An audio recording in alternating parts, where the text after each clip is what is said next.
کچھ دکھائی نہ دے، یہ بھی کوئی اتنا ٹھیک مسئلہ نہیں. آپ غور فرمائے کیا عرض کرنا چاہتا ہوں آپ کی خدمت میں میرے عزیز. ایک تو اگر میں بڑی سمجھداری سے اور بڑے غور سے اور بڑی توجہ سے آپ کو یہ بات سمجھانا چاہتا ہوں کہ اگر حضور سے پیار کرو گے نا تو یہ جتنی دولتوں کی اور شہرتوں کی محبت دل میں آتی ہے یہ خود بخود نکل جائے گی، خود بخود نکل جائے گی، آسانی ہو جائے گی، جینا آسان ہو جائے. دوسری بات آپ کی خدمت میں عرض کروں، ہم نہ تازہ دم نہیں رہتے، ہم پریشان رہتے، ہم بور ہوتے، ہماری طبیعتیں بعض اوقات جلد بازی کرتی ہیں، ہم بعض اوقات الجھ جاتے ہیں، قرار تلاش کرتے ہیں.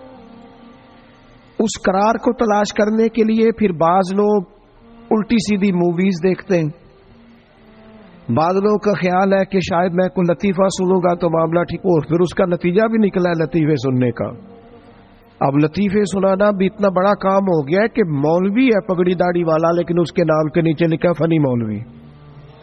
خدا کے بندے، یہ سنجیدہ اسٹیج ہے، دین دار لوگوں کا کرنے کا کام ہے، آپ کیا کر رہے ہیں؟ مولوی بھی فنی ہوتا ہے، 6 معنی دار ہے کہ ہمارا مزاج تھا ہر چیز شغل میلہ، ہر چیز ہنسنا الجھنا.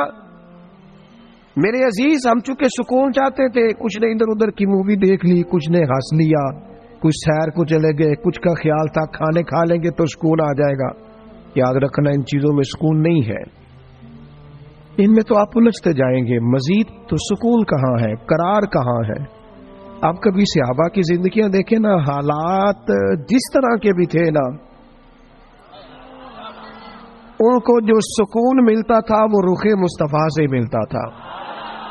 ان کی طبیعت پوری لگ گئی تھی کہ حضور علیہ الصلوۃ والسلام کی جو یادیں ہیں وہ دل کو تازہ کرتی. ان کا خیال تھا کہ باہر اگر کسی چیز کا نام ہے تو وہ ذکر مصطفیٰ ہے، یاد مصطفیٰ ہے اور دیدار مصطفیٰ ہے.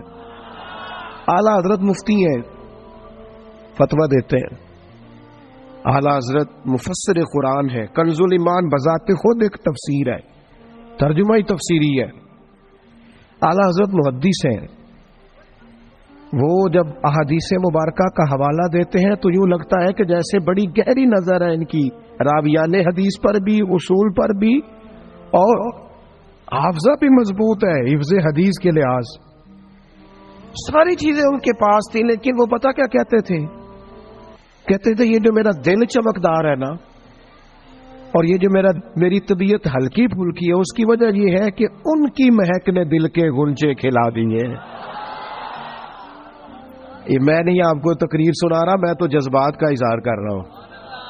ان کی مہک نے دل کے غنچے کھلا دیے ہیں. تو کیوں غنچے کھلا دیے؟ کہتے میرے نبی کا کمال یہ ہے کہ وہ جس راہ چل دیے ہیں کوچے بسا دیے.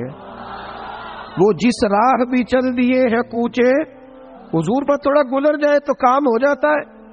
قرار، سکون، سارے دکھ مٹ جائیں گے اگر دل حضور سے لگا لو گے، اگر محبتوں کا مرکز رسول پاک کو بنا لو گے. آپ دیکھیں احد کے میدان کے اندر کافر نے ایک بڑی عجیب سازش کی مسلمانوں کو پریشان کرنے کے لیے. اور بھئی آپ لوگوں کی وجہ سے اگر اتنے لوگ تکلیف میں ہیں تو آپ کو سمجھ جلدی سے بیٹھ جائیں جی، جلدی سے جی، فیصلہ کرنے میں اتنی دیر، اللہ آپ کو سلامت رکھے، بیٹھ جائیں جی. اب آپ کھڑے ہیں جناب، آپ ہی بیٹھ جائیں، اللہ آپ کو برکت عطا فرمائے. اچھا ایک بندہ محفل میں کھڑا ہو جاتا ہے موبائل لے کے، اللہ انہوں سمجھنا چاہیے کہ باقی سارے ایپل بھی ہیں موبائل. خدا کے بندے، آپ کی وجہ سے اتنے لوگ پیچھے اگر پریشان ہیں تو آپ کو سمجھنا چاہیے اس چیز کو. اللہ تعالیٰ آپ سب کو ہنستا اور مسکراتا رکھے. نبی پاک کی ذات سے جب آپ کی کامل وابستگی ہو جائے گی نا تو حضور کی ذات والا کا پیار، اور پیار لاروں والا نہیں ہونا چاہیے خالی جل سے محفل میں اور مائک ہاتھ میں آیا تو عشق کا دعویٰ تگڑا، خالی اس طرح نہیں. تنہائی میں بھی تو روئے حضور کی بارگاہ.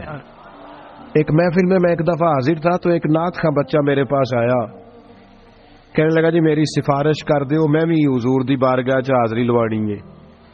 میں کہ پتر تو گھر جا کے پڑھ لے، اتنے بھی حاضری لگ جائے گی. کہ 4000 بندہ چاہیے حاضری لوان گئی. حضور کی بارگاہ میں تو جہاں بیٹھ کے بھی پڑھے حاضری لگ جاتی ہے. اس کے لیے کیا ساج سمر کے مجلس ہی فقط ہو تو حاضری لگتی ہے؟ یہ بھی اعلیٰ حاضری ہے، پر وہ تو واللہ وہ سن لیں گے اور فریاد کو پہنچیں گے ہم. بس اتنا تو ہو، کوئی فریاد کرے دل سے. تو بات تو دل سے کر. آپ کی جب کامل وابستگی حضور سے ہو جائے گی نا، تو یہ غربتوں کا ڈر، یہ پریشانیاں، یہ آزمائشیں، ایک جگہ رونا نہیں رویا حضرت بلال نے کبھی اپنی غریبی کا. ایک جگہ پریشان نہیں ہوئے کبھی حضرت سلمان فارسی کے میں پردیسی ہوں. ایک جگہ بھی کبھی جناب صہیب رومی کو تکلیف نہیں ہوئی. کیوں بلا؟ اس لیے کہ حضور کی محبت ایسی دوا ہے جو ہر بیماری سے شفا عطا کر دیتی. احد کے میدان میں کافروں نے ایک چال چلی تھی. ان کو پتا تھا کہ کون سی بات مسلمانوں کو زیادہ پریشان کر سکتی ہے.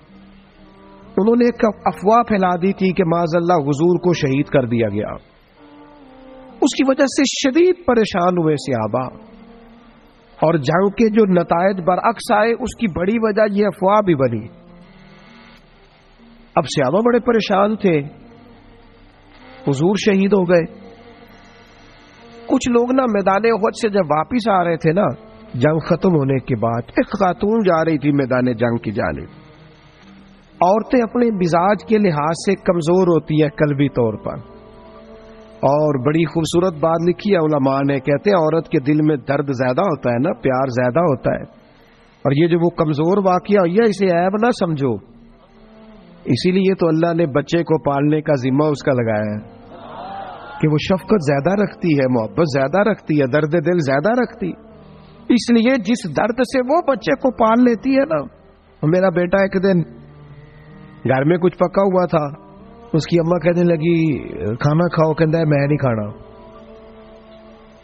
وہ دی اماں کہندی میں بڑا زور لایا، بڑی محنت کی تھی، بڑی گرمی چ پکایا، اج تے ہی کھانا پڑ رہا ہے. کہنے لگا میں نہیں کھانا، میں آرام سے کھانا کھا رہا ہوں. اب وہ ماں بیٹا بحث کر رہے ہیں. تھوڑی دیر گزر گئی تو مینوں کہندی تسی کیوں نہیں بول دے؟ میں کہا مینوں پتا ہے کنے جیتنا ہے، تھوڑی دیر بعد کھلو جو، مینوں پتا ہے کنے جیتنا ہے. وہ بچہ اٹھ کے اندر چلا گیا، کہنے لگا میں نہیں کھاندا، تسی کھاؤ. وہ پھر 5 منٹ لگے تو وہ پکانا شروع کرتا جو بچہ کہہ رہے ہیں. تو میں کہا میں تو پتہ ہے نا نتیجہ کی ہے. تو اس بحث میں جانے کی ضرورت ہے، اس لیے کہ ماں اولاد کے سامنے ہمیشہ ہی ہار جاتی ہے. وہ اولاد کے سامنے جیت سکتی، وہ نہیں جیت سکتی نا. شفقت ایسی ہے. عورتیں